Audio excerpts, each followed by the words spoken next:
Here we go, EBC Brakes Superbike race number 1. When those lights go off, clutches are out. Who's going to get the launch? A good one from Garrett Gerloff. Tony Ellis, number 24, your championship points leader, trying to reduce the amount of damage being done by Cameron Beaubier, his championship rival. Plus, we know Garrett Gerloff still mathematically in the mix as he's 56 points back. As they come through the final corner, Garrett Gerloff at full lean angle, twist the grip, head down, and it's going to be Garrett Gerloff with race number 1. Son of a baby! Son of a baby!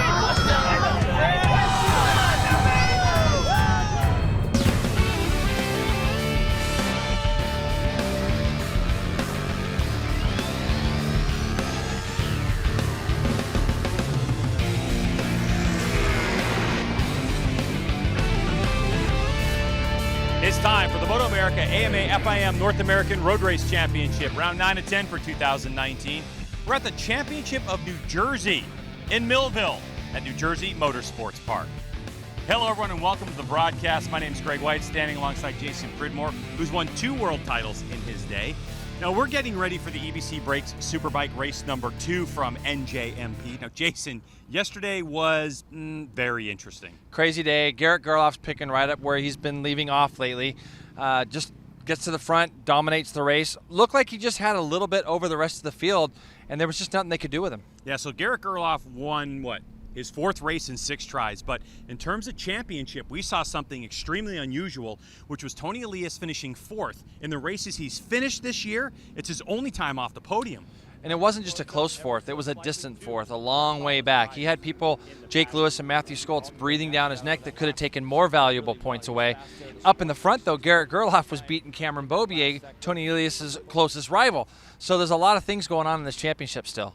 Now, Jason, the question is, do you think that Tony Ellis and his team can make up that gap? It was, 14 seconds back to him? Never want to say never with that team, but I think it's going to be hard to find 14 seconds overnight. It was an exciting race. Let's take a look at the highlights.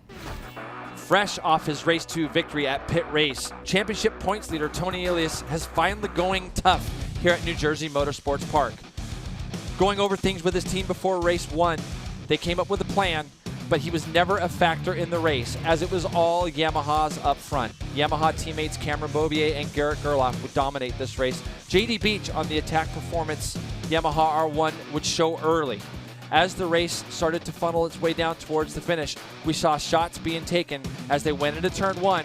Garrett Gerloff fires the first one up underneath Cameron Beaubier, only to find his teammate going back up underneath him as they rolled up over the top of turn 2.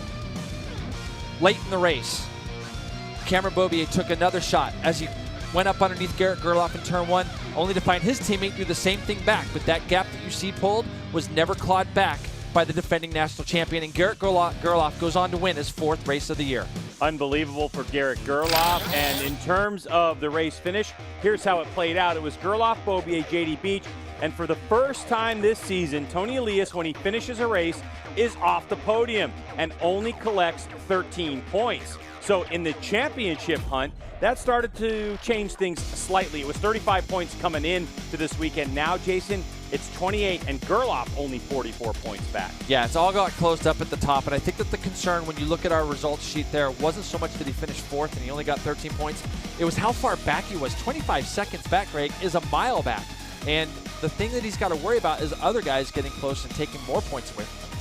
Yeah, well then after the race, Hannah had a chance to catch up with a couple of the riders in Winner's Circle. Garrett, you have been on a huge hot streak. What has kind of attributed to that confidence to allow you to carry the momentum into the next round? Well, I mean, like I said before, I've always known I can do it, and I've always had the confidence, but, for sure, back to Laguna, just getting it done has given me a lot of confidence. And, I mean, after race 2 at Pittsburgh, I'm more motivated than ever to just do what I can and show that I got it, So that was a long, hard race, but the Dunlop tires held in really well. They were perfect, just sliding around a little bit, but just the perfect amount. And, man, I'm feeling good. I feel relaxed out there. It was awesome riding with my Yamaha Extended Service, Financial Service, Monster Energy, Graves' teammate over there, Cameron. He was riding really good and pushing me the whole time. And, kind of lucky. I'm glad I didn't have to battle in the last couple of laps. I felt good, but I'm glad I was able to kind of just have a little bit of a cushion, So hats off to my teammate Garrett. He rode so good in that race. He had a little pace on us in practice. But I felt really good. Like, we made a couple changes going into the race, and early on I felt really good on my bike. And then I started running into little troubles, you know, here and there. I had a couple close calls in the front end and made a couple mistakes, and we were kind of yo-yoing, and I'd close up, make a little other mistake. But like I said, hats off to him. He rode incredible, and it's great to have 2 Monster Energy Yamahas up on the box, 1, 2, and we did close in some points on the title chase, so it's not over yet. Oh yeah, so much riding on the race here today as we only have 3 left in the season. All right, still to come, a closer look at New Jersey Motorsports Park track map, and Jason will take us around New Jersey for the Suzuki Track Hotspots.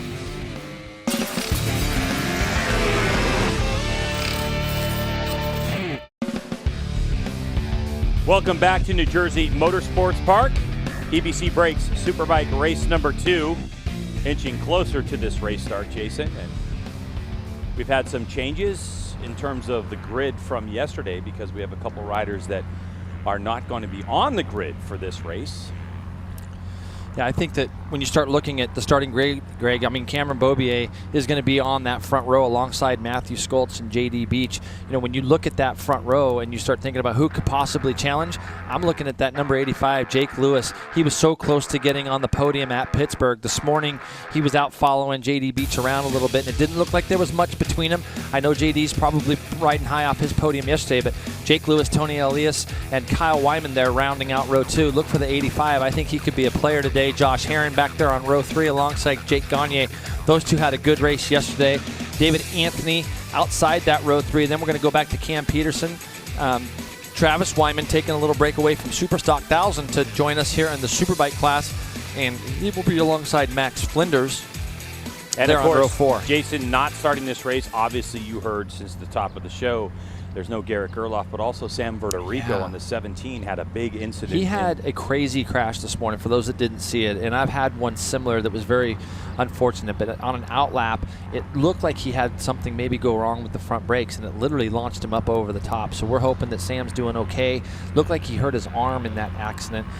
Did see him walking around and all that, which was nice, but it was violent.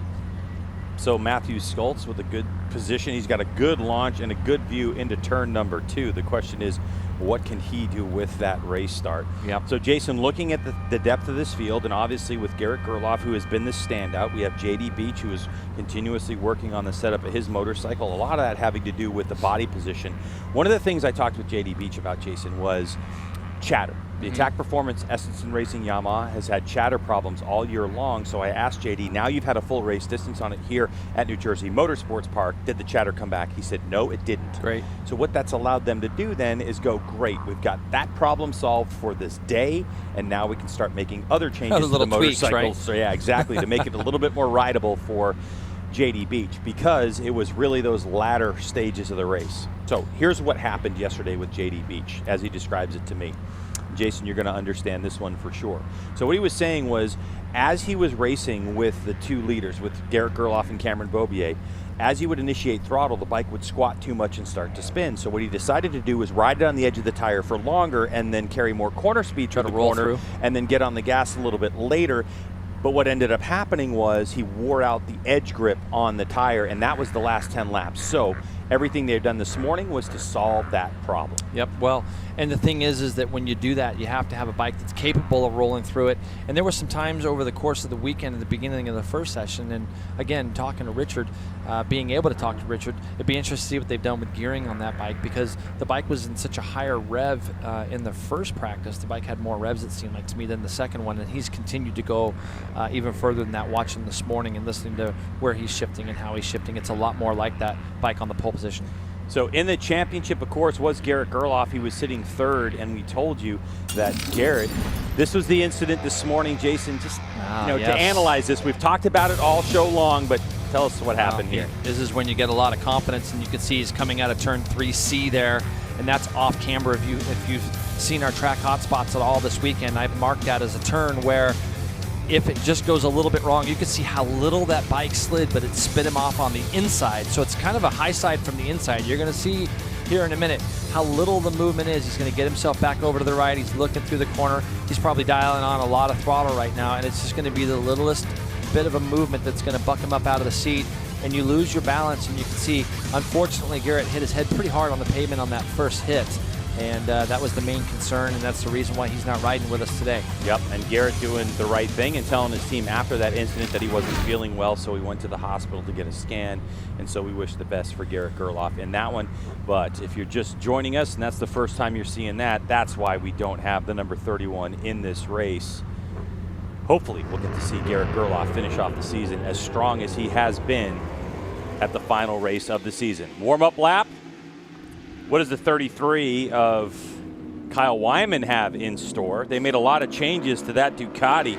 Kyle Wyman, of course, out of New York on that Lions Fuel Blackberry Silence entry machine. Jason, the strategy was to soften the motorcycle up, both at the front and the rear for the Ducati. You felt like you just had it too stiff. Get it a little bit more in the stroke to get more feel. A little more compliant, maybe something that's going to make it to where when the bike goes over those bumps, it doesn't give him that harsh feeling. Bike will roll through those a little bit more. There's a good tight shot of Josh Herron, who is going to be, we'll see. Interested to see if Josh made any changes to try to get himself a little further. Both Yosh bikes have just been struggling a little bit this weekend, obviously. They have, and with Herron, what was interesting in the conversation we had in the transporter a couple of hours ago, I said, can you analyze like what's going on? And he said, the only thing I can really tell you is that I get on the motorcycle, I feel comfortable on the motorcycle, and I feel like I put together a good lap. I come around and the lap timer says, nope, wasn't a good lap. And so, yes, when you're in that mode, Jason, how difficult is it to climb yourself out in an accelerated program like we have in these two-day events? It's frustrating. It is really, really frustrating. So I feel for Josh for sure, because I've been in that position where you think, oh, man, I nailed it. I did this and that, and then it's slower than your fastest lap you've done all weekend. You think, wait a minute. But this is also a track, Greg. You look at the amount of the lap time, and it's only a minute 22, 23 seconds long. The harder you try, the slower you go sometimes at a place like this. Let's get down to Hannah with our Cycle Gear last-minute report. I just wanted to point out to everyone that our two championship rivals, Cameron Beaubier and Tony Elias, are both on the same tire combination again today, that extra soft front, extra soft rear. Keep an eye out for those green bands. Greg and Jason, I know you're up in that nicely air-conditioned booth, but it is getting really, really hot out here. How is that going to affect tire longevity in this race? Well, Hannah, thank you. That's a good question. I think we'll have to see how that plays out from about mid-race distance on, how that works for the tires. It's time for EBC Brakes Superbike race number 2 here at New Jersey Motorsports Park. Revs are up in this one, and now the launch. Cameron Beaubier got a great one. Coming off the line, Tony Elias, wheel in the air, the number 24 middle part of your screen. When they settle into it, is it going to be Kyle Wyman? No, it's going to be Matthew Schultz trying to go around the outside, but he loses position to Wyman. Oh, no, they're side by side. They're so close. That's going to help Jake Lewis. Jake Lewis trying to make a run on those guys down into turn 3, and he's going to make that pass. Kyle Wyman trying to go the long way around, and Jake Lewis going to squeeze him out. Tony Elias is the guy that loses out a little bit as Matthew Schultz gets bucked up out of the seat. So Tony Elias is just shuffled back in the mix. Great launch, great start by Jake Lewis on the M4X Star Suzuki number 85. And just right now, Greg, you look in, there goes Kyle Wyman as Kyle Wyman powers past Jake Lewis off down into turn 6. So we got a Ducati running in third spot now. Kyle Wyman, no stranger to a podium in the Superbike class here at New Jersey Motorsports Park. Not happy at all with his result from yesterday. Back on it as Cameron Beaubier leads JD Beach. What a different race we have today. All eyes on Tony Elias as he settles into his pace. Tony understands it's a long, long race. 23 laps. Here comes Beaubier. Through the fast final corner onto the front straightaway comes the Monster Energy Yamalube Yamaha factory racing machine. You can see that little bit of a gap that's already been spread out between Beaubier, JD Beach, and just started to gap Kyle Wyman. Now, the thing I'm looking at on Kyle Wyman's bike there, Greg, is this is the best I've seen it look, especially mid-corner at full lean angle. It looks like he has a lot more confidence, does Kyle. Look at how that bike's turning as well.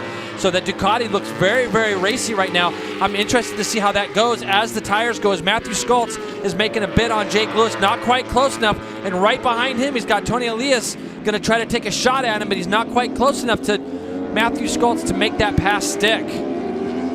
Jake Lewis wheel in the air on his privateer Suzuki GSXR 1000. being hounded by a privateer Yamaha R1 Superbike, Westby Racing's Matthew Skoltz. All the while, that factory machine of Tony Elias, your championship points leader, buried. But like I said, it's a long race, and Tony knows exactly what he's doing and when he needs to make the moves. You're exactly right. Tony Elias is sitting back there right now thinking, okay, I got 2 guys in front. I got a Ducati that we're going to have to see how that plays out as far as tire wear goes for Kyle, because right now his bike looks incredible to me, the best I've seen it. Let's see what they do on their first real flying lap by, because Wyman hasn't really let these 2 guys get too much further out in front of him than they were the lap before. 120.7, the fastest rider on the racetrack is JD Beach, the number 95 with the fastest lap. There goes Skoltz, the number 11 around Jake Lewis. Yep, and Matthew Skoltz that time through at a 21.4. He goes past Jake Lewis. Jake Lewis is at a 21.5. This morning, Lewis went 20.9. So the first 2 guys have been able to dip themselves back into the 20s. Kyle Wyman with a 21.1, very fast, but Matthew Skoltz could be the guy that we got to look out for, Greg, and making his moves to the front as he's already closed that gap down to Kyle Wyman. So Skoltz looking for a way around the Ducati, trying to make this another one of those Yamaha 1, 2, 3 finishes. But Wyman doing a great job on that Lion Fuel Blackberry Silence KWR Ducati, the only Ducati in the field. An effort that he just decided to bite off and go for it right before the season started. That's a big bite, and and that kid has worked very, very hard to put that program together, and he's done a really good job this year with it. Wyman trying to keep it up front. So many laps to go in this one as he settles into his pace. More MotoAmerica after this. Welcome back to EBC Brakes Superbikes. Cameron Beaubier looks to have some pace at the moment, Jason. It's kind of accordion back and forth, but he's closing the gap down for the moment.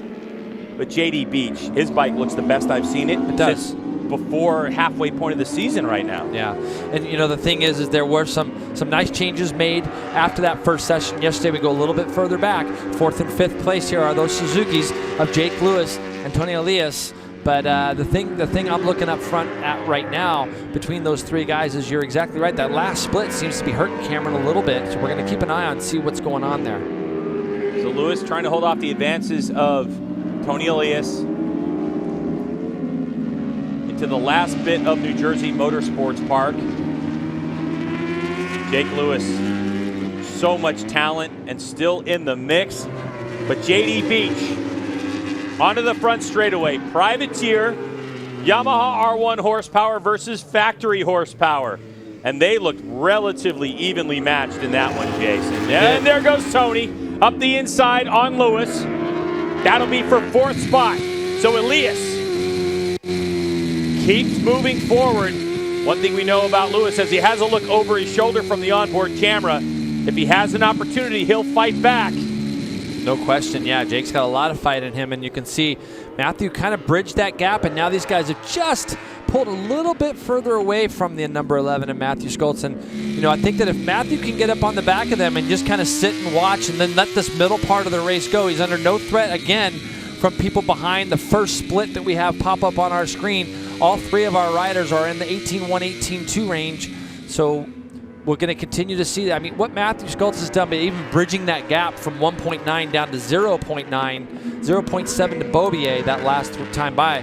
What I like we haven't seen that too much this year. And what I like about what I'm seeing from Skoltz, Jason, is there doesn't seem to be the hurry or the franticness right now to try to close right back onto the back wheel and start making passes. I'm not saying that he's on cruise control mode, but definitely if Matthew Skoltz has a little bit more in him, he's pacing himself, and that's what I like to see. Yeah, I think that for Matthew, he would love to just be getting a little tiny bit closer than he is right now, but he's doing exactly what he told me he could do earlier. He said he felt like he could run consistent 21s. In fact, that lap there, 21.6, was the fastest lap he ran this morning, and he's already gone 21 flat in this race. So now we're at that stage where Cameron Beaubier is sitting kind of watching what JD Beach is doing in front of him, kind of getting a gauge on places that he can plan a pass, plan his thoughts of, can I go quicker?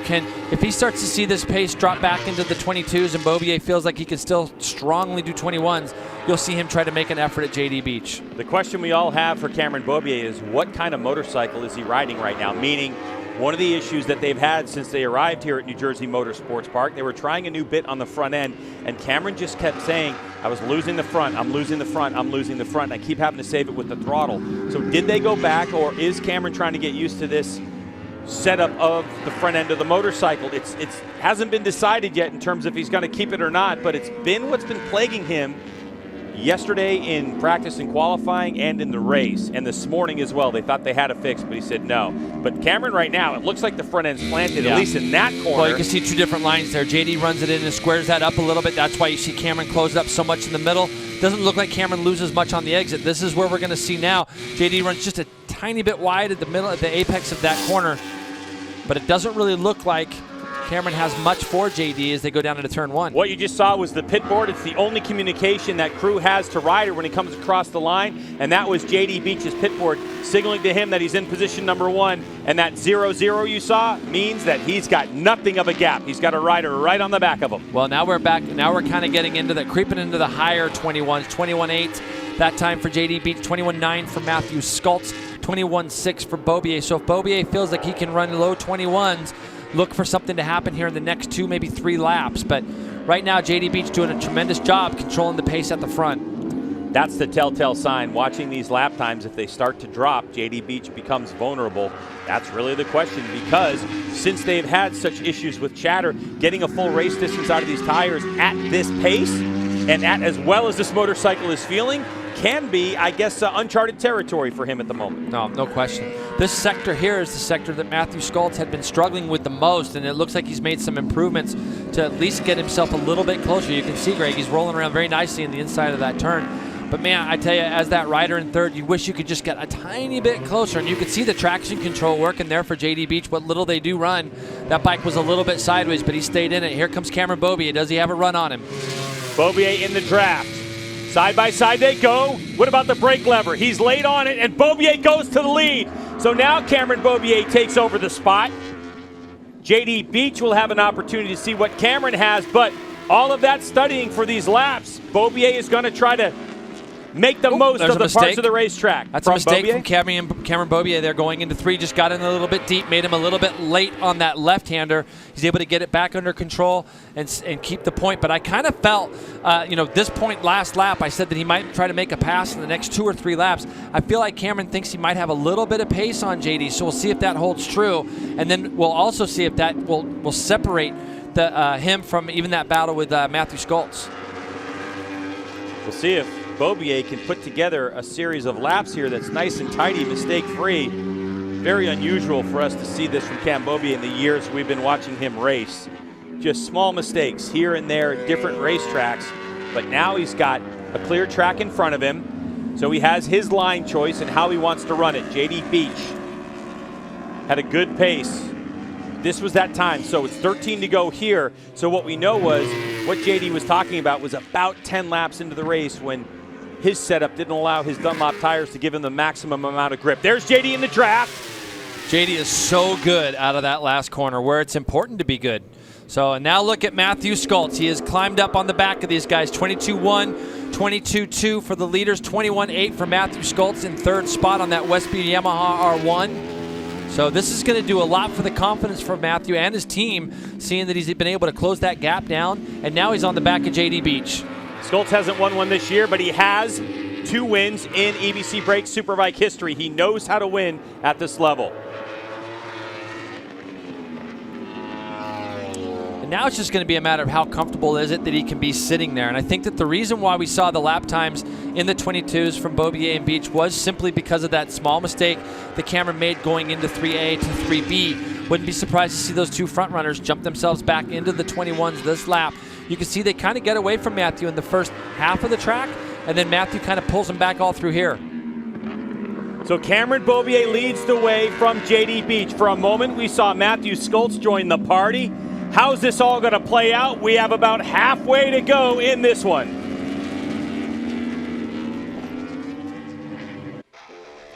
Fox Sports coverage of MotoAmerica Superbike racing from New Jersey Motorsports Park is brought to you by EBC Brakes, official brake pads of the 2019 MotoAmerica Superbike Series.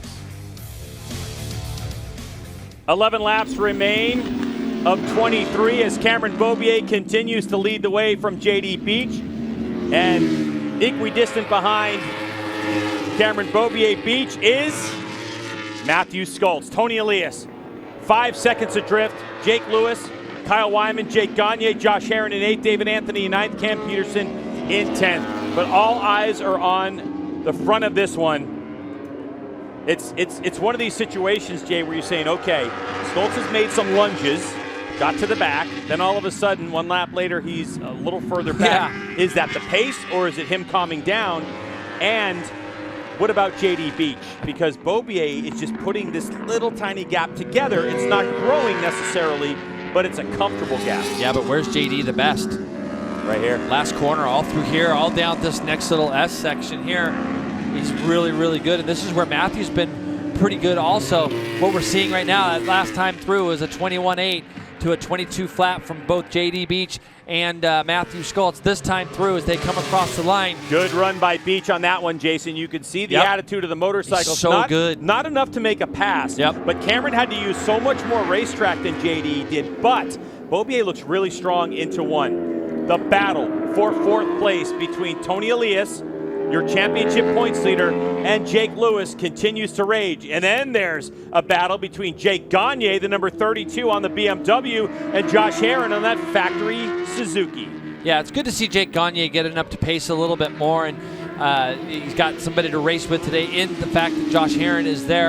I know this isn't where Josh wants to be, and we've seen both Yoshimura Suzuki's struggling just a little bit this weekend, but sometimes you just get weekends like this. But Jake Gagne, let's look at his fastest time so far, 21.7, Greg. He's fallen back now into the 3s, the 23s, but that Scheibe BMW has definitely started to look better our last couple rounds. New Jersey Motorsports Park, the place where Jake Gagne wrapped up a Stock 1000 championship a few years ago in competition, likes this circuit and a very talented motorcycle rider, one of the most talented I've ever seen. The only road racer I know, mid-road race career, that qualified for a motocross outdoor national race. Yeah. That much talent on a motorcycle, still coming back from injury, but he's riding his way back into fitness.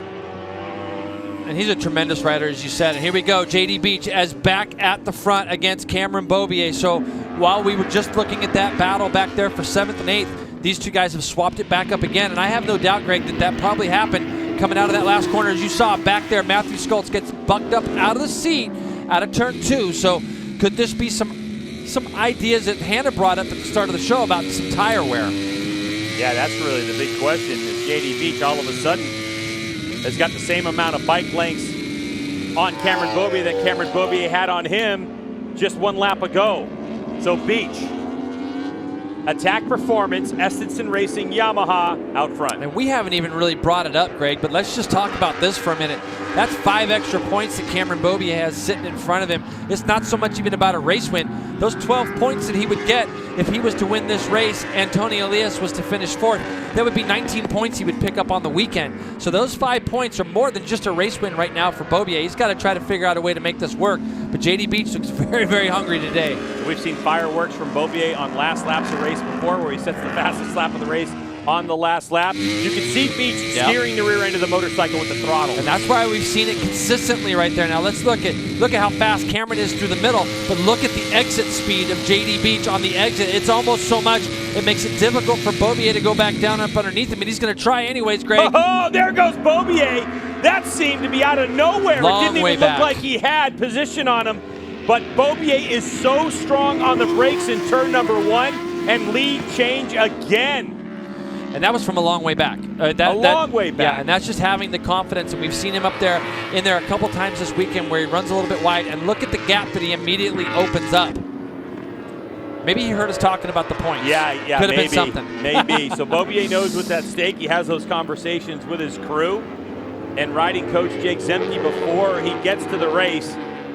JD Beach not wanting to let Beaubier get away and lose his opportunity to win a race. I think maybe a bit of a surprise how deep Cameron went in on the brakes and was able to make turn 1. We've seen Cam go in that deep before, but then kind of run it wide and have to get out on the curb and roll off the gas. But so far, so tidy for Beaubier with 8 laps to go. Looking good, but Beach is not giving up. Nope, he's not giving up, and you can see the pace at 22.0, 22.1 has just broken Matthew Scults back there a little bit in third. Matthew, that last time by was a 22.6, so these guys were a little over half a second quicker than the number 11 of Matthew Scults, who's still trying desperately to hang on to these front two guys, because if they engage at all and get into each other's way, he can still be there. And further back, you can see them coming onto the front straightaway is going to be Tony Elias and Jake Lewis. That lap through, Cameron Beaubier back into the 21s at 21.9, and it looks like Tony Elias has broken away a little bit from Jake Lewis. Yeah, Elias doing a time of a 122.3, so just a tenth quicker than Matthew Scults. The gap from Elias to Scults is 5.5 seconds, and then it's 1.1 back to Lewis from Elias right now. All right, so here we go up front. Cameron Beaubier, after that last pass, got about 3 or 4 or 5 bike lengths. He's starting to eke it out. But it's been an accordion effect here, especially in the latter part of the racetrack, where JD Beach really comes on strong. Jason, I would say the exit of 10 through 11, 11A, and onto the front straightaway. Yep, I think you're right, yeah. The question is it too much of a gap at this point? I mean, if you lose the draft here on the straightaway, is it going to be disaster? It's not disaster, no. And JD's closing that gap back down, and you're going to see that these guys both, I really feel that you're exactly right, Greg. From about this point on to the start-finish line is where we've seen JD really excel. His bike looks like it handles very nicely through here. Cameron runs it in here a little bit deeper, a little bit tighter on his entry, but JD kills it on the exit. Look at the speed that he closes up on the exit. Oh my goodness, here comes JD Beach. He was that far back, and now he's within a bike length, but it's on the brakes in turn 1. Look at the gap that Beaubier is able to create just on the brakes. Up over the crest of the hill, into turn 3 they go. Both bikes look stable even this late. That's what Jason and I are looking at tire wear, because if there's too much spin, you're going to see the bike start to move around quite a bit, but they still look very, very good. And Matthew Scults responded that time with a 22.1 as well. So you're looking at 22.3, 22.1, 22.1 for the top 3. So they're still circulating in and around the same lap time. So really, Greg, it's going to come down to mistake, tire wear. It could be any one of those things. But JD's very strong and in a spot that I think is the most important spot to be fast in, that last corner on the run to the flag. Your number 1 plate, Cameron Beaubier, trying to hold on to his number 1 for 2020. He's got to get maximum points here. Tony Elias in 4th spot is having a points-saving championship-style race at this point. He's got the best bike he possibly can get. That's all he's going to be able to do. We knew last night when we went off the air, we were talking about that gap, and we said there's no way he's going to find 15 seconds to find it. And right now, Tony he's bridged that gap to 7 seconds from first to where he's at, but that's still a big gap there. And you can see these guys back in the 21s to 22 flat for Cameron. And you're right, Greg, he does pull quite a bit of distance there, and there's the points. If we were to end the race right now, Tony Elias' points gap is down to 16. So after a full year of racing, it could come down to 16 points at Barber Motorsports Park in 2 weeks. So Tony Elias trying to hold on to 4th place and reduce the damage that Cameron Beaubier is going to do in this championship with a little bit of a miscue. Cam Beaubier still leads the way here in race number 2 of the EBC Brakes Superbike MotoAmerica. More MotoAmerica after this. Welcome back to EBC Brakes Superbikes. Beaubier, Jason, has gapped JD Beach another 10 bike lengths or so. Yeah, he's got to wait just a little bit. Looking at those first splits, they're still kind of the same. Our second splits are going to be coming up, and you can see it is a half a second between them as they run right now. But this is where JD, again, is very strong. Down through here. Yeah, but Beaubier looks in control of this race. Now it looks like he's kind of settled in to a mistake-free race. So far, so good for Beaubier. You can see that race pace on the right side of our screen. You can look at those lap times and the consistency that there is. But you can hear how late he is on the gas even coming out of that last corner, Greg, and that's where JD's been making up all that time. So look, on our screen right now, we can see the last split. 12.7 was Cameron Beaubier, so that's 12.7 seconds. JD Beach is 12.4. So gaining 3/10 just on that last little short split. That 3/10 is a lot of time in that short of a split, Greg. Yeah, but in order for JD Beach to really take advantage of that last sector, he's got to be on the rear wheel of Beaubier. With 4 to go in this one, Beach is going to have to dig deep and measure the risk and reward for this one. Matthew Skoltz starting to drift out of our picture now, 2.2 seconds behind JD Beach. There he was, just flashing through the screen, and you don't see a Tony Elias back there just yet. He's there, but he's still 5 seconds behind Skoltz, and with 4 laps to go, Elias would have to dig pretty deep into the toolbox if he was going to get up on the podium in this one. What was interesting in talking to Tony Elias' crew chief, Jason, from Yoshimura Suzuki, was they're a little baffled about the way the bike has gone for Tony, because they've been making advancements in the motorcycle, which has worked in some places, but they find that they're 1 second a lap slower this year than they were last year. Yeah, but we haven't figured that part out. That's just a strange a deal that we've never, I can't honestly say that we've seen from Yoshi. There you can see P1 plus 0.3 as they come across the line this lap. 21.9 again to 22 flat for JD Beach, so he's still hanging in there, still 2/10 quicker that last split. That's where it's happening. So Cameron's just eking out 3/4 tenths in the first part of the lap. That last 12 seconds, JD's got it licked. But it's really odd to see Yosh this far back at this place, and they got to hope that when they go to Barber, they don't have the same problems. This is a good slow motion camera from our guys out there in the turn 9 to turn 10 area. And different riding styles, positions on the motorcycle. Yeah, both guys, though, they operate in a small window on top of the bike, and you're going to see here, even when you look at JD, that we talked about that, the thing that they've taken off the tank to push JD's weight back. He wanted it off so he could get more of his weight forward, and there's that gap, Greg, that you talked about early in the lap. So it's about a half a second. The interesting thing is, at certain parts of the racetrack, Jay, like you're talking about with the sector splits, we see a half a second gap from Beaubier to Beach. But when they come across the line, it's like down to 3/10 of a second. Correct. But Beaubier is doing it where he needs to at this point, which is get as much time as he can in the first, second, and third sectors of New Jersey Motorsports Park.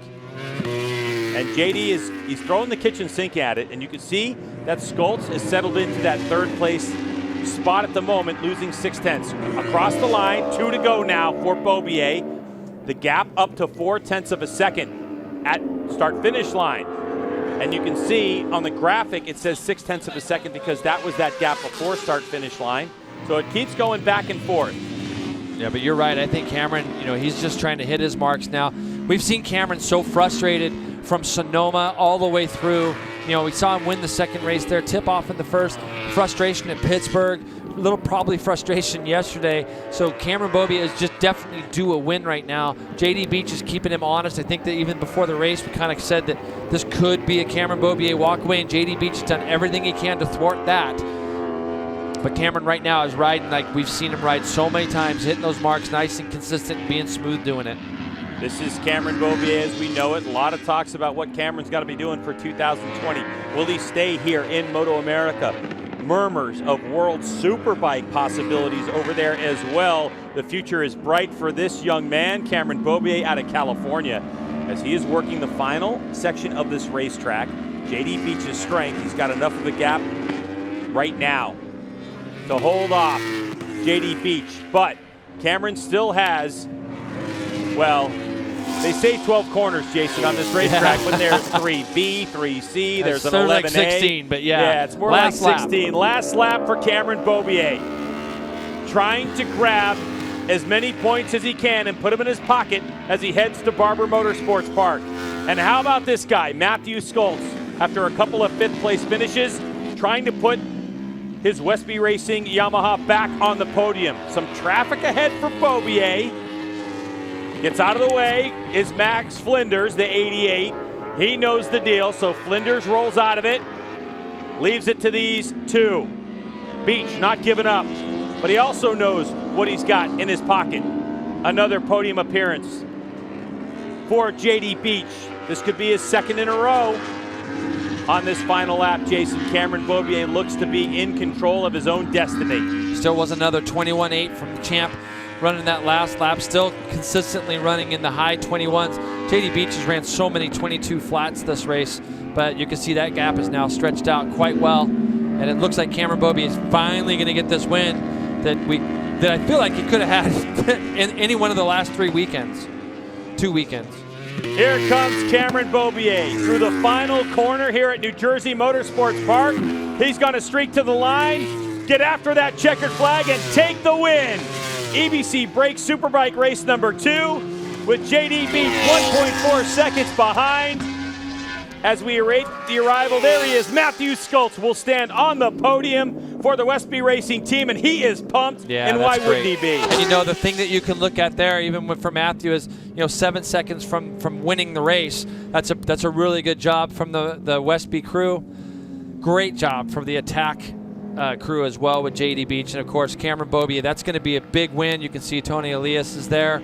He's going to be the first one to go up and congratulate Cameron Beaubier. And another Yamaha sweep here at New Jersey Motorsports Park. Pretty classy stuff from Tony Elias, knowing that he's given up 19 points, but yeah, it's a big weekend for this guy. So 12 points in this race, the difference between Cam Beaubier and Tony Elias. With my rudimentary math, that's going to take us to a points deficit of right around 16. 16 points. There were different times of this year where we thought, is this championship going to be a breakout? Is it going to be tight? But the way things are shaping up, Jason, and let's keep in mind, we're heading to a freshly paved Barber Motorsports Park. It's an unloan. Dunlop is there yesterday, today, and Monday they're going to be testing tires with Taylor Knapp, one rider who's been setting track records all around the country.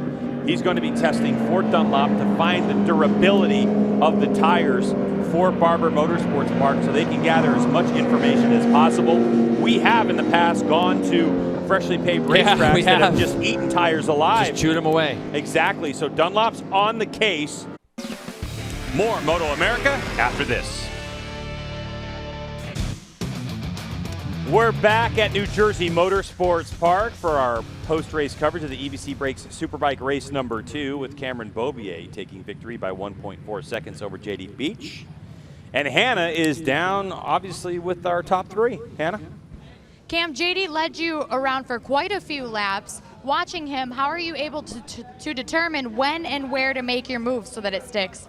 Yeah, at the beginning, I tried to make a pretty good push like I did yesterday, and I just didn't have it. I think the track was a little hotter, and yeah, for whatever reason, I wasn't going anywhere. I was spinning up. I was like, oh man, this is going to be a tough fight with JD because I know how good of a racer he is. But it felt so good to get this one done. It's more of a relief than anything because we've been kind of on the back foot all year, and it feels so good every time we win. So it just puts everything back into perspective. So big thanks to my Monster Energy Yamalube Yamaha team, Bell, Alpine Stars, and Manitoba for keeping me safe. And yeah, we had three Yamahas on the box both days, and I think that's a testament to how good this R1 is. So yeah, big thanks to my team, big thanks to all the fans for coming out, and see you guys in Barber. Looking ahead to Barber, how do you think the Yamaha suits that track? I think really well. It's going to be a dogfight too. I think we're only 16 points out now, so just keep grinding. And like I said before the race, I'm bummed Garrett wasn't out there because he's been on rails all weekend, and there would have been another Yamaha in the mix. So so bummed for him, but he'll be back in Barber, and we'll be ready to go. Thanks, Cam. Tony leads this championship with 333 points. Beaubier told us what the spread is, 16. There's only 50 points remaining in this championship, Jason. So only Tony Elias or Cameron Beaubier can wrap up the 2019 EBC Brakes Superbike title. Who's it going to come down to? Tony Elias, the 2017 champ, or Cameron Beaubier, the 2018 champ? It's going to be exciting. We'll see you then. For Jason Pridmore and Hannah Lopa and our entire FS2 crew, thank you so much for watching MotoAmerica from New Jersey Motorsports Park. See ya in a couple weeks.